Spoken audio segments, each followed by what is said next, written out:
ಹೊನ್ನಾವರ ತಾಲೂಕಿನ ಗುಣವಂತೆ ಬಳಿ ಚಾಲಕನ ನಿಯಂತ್ರಣ ತಪ್ಪಿ ಟ್ಯಾಂಕರ್ ಒಂದು ಪಲ್ಟಿಯಾಗಿ ಹೆದ್ದಾರಿ ಪಕ್ಕದ ಕಂದಕಕ್ಕೆ ಉರುಳಿ ಬಿದ್ದಿದ್ದು ಅದೃಷ್ಟವಶಾತ್ ಟ್ಯಾಂಕರ್ ಚಾಲಕ ಪ್ರಾಣಾಪಾಯದಿಂದ ಪಾರಾಗಿದ್ದಾನೆ.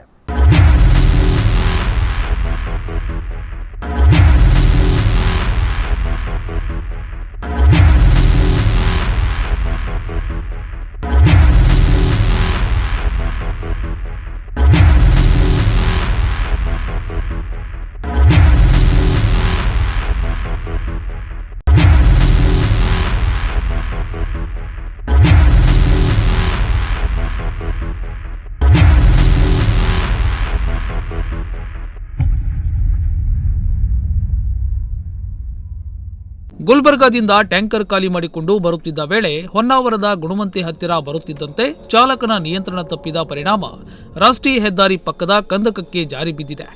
ಹೆದ್ದಾರಿ ಪಕ್ಕದಲ್ಲಿದ್ದ ವಿದ್ಯುತ್ ಕಂಬಕ್ಕೂ ಕೂಡ ಹಾನಿಯಾಗಿದೆ.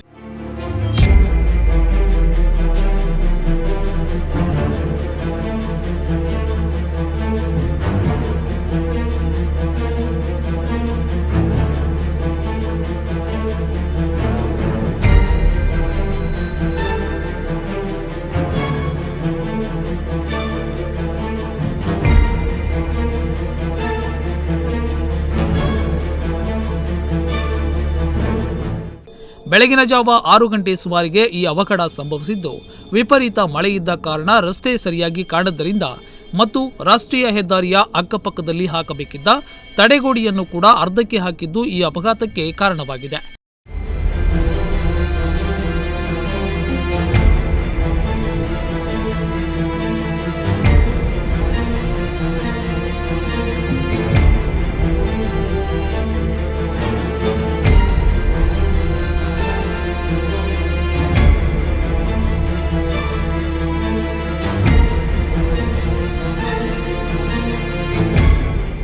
ಇನ್ನು ಕೆಳಗಿನೂರಿನಿಂದ ಗುಣವಂತೆಯವರೆಗಿನ ರಸ್ತೆಯಲ್ಲಿ ಈ ಹಿಂದೆ ಕೆಲವು ಅಪಘಾತಗಳು ಸಂಭವಿಸಿದ್ದು, ಕಳೆದ 2 ದಿನಗಳ ಹಿಂದೆ ಇದೇ ಜಾಗದಲ್ಲಿ ಕಾರೊಂದು ಪಲ್ಟಿಯಾಗಿತ್ತು. ರಾಷ್ಟ್ರೀಯ ಹೆದ್ದಾರಿಯಲ್ಲಿನ ತಿರುವುಗಳಲ್ಲಿ ಐಆರ್ಬಿ ಅಧಿಕಾರಿಗಳು ಯಾವುದೇ ಅಪಘಾತ ನಿಯಂತ್ರಣ ತಡೆಗೋಡೆಗಳಾಗಲಿ ನಾಮಫಲಕಗಳಾಗಲಿ ಹಾಕದೇ ಇದ್ದಿದ್ದರಿಂದ ಇಂತಹ ಅವಘಡಕ್ಕೆ ಕಾರಣವಾಗುತ್ತಿದೆ ಎಂಬ ಆರೋಪ ಸಾರ್ವಜನಿಕ ವಲಯದಲ್ಲಿ ಕೇಳಿಬರುತ್ತಿದೆ. ಇನ್ನು ಪಲ್ಟಿಯಾದ ಟ್ಯಾಂಕರ್ ಮಂಗಳೂರು ಮೂಲದಾಗಿದ್ದು, ಹೆದ್ದಾರಿ ಪಕ್ಕದಲ್ಲಿರುವ ತೋಟಕ್ಕೆ ಉರುಳಿ ಬಿದ್ದಿದ್ದು, ಅಡಿಕೆ ಹಾಗೂ ತೆಂಗಿನ ಮರಗಳ ನೆರವಿನಿಂದ ಟ್ಯಾಂಕರ್ ಕೆಳಗೆ ಬಿದ್ದಿಲ್ಲ.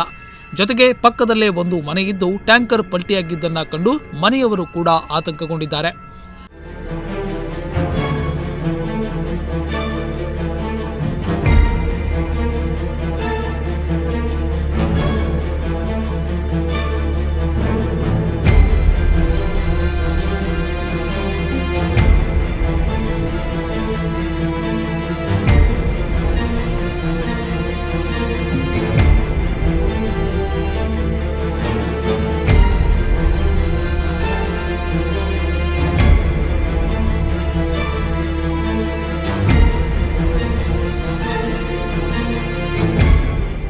ಘಟನಾ ಸ್ಥಳಕ್ಕೆ ಹೊನ್ನಾವರ ಪೊಲೀಸರು ಹಾಗೂ ಐಆರ್ಬಿ ಸಿಬ್ಬಂದಿಗಳು ಭೇಟಿ ನೀಡಿ ಪರಿಶೀಲನೆ ನಡೆಸಿದ್ದು, ಕ್ರೇನ್ ಮೂಲಕ ಟ್ಯಾಂಕರ್ ಅನ್ನು ಮೇಲೆತ್ತುವುದಾಗಿ ತಿಳಿಸಿದ್ದಾರೆ.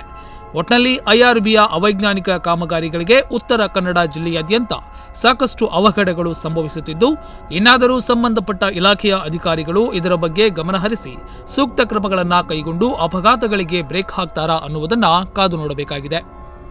ರಾಮಕೃಷ್ಣ ಜೊತೆಗೆ ವೀರೇಶ್, ನುಡಿಸಿರಿ ನ್ಯೂಸ್, ಹೊನ್ನಾವರ.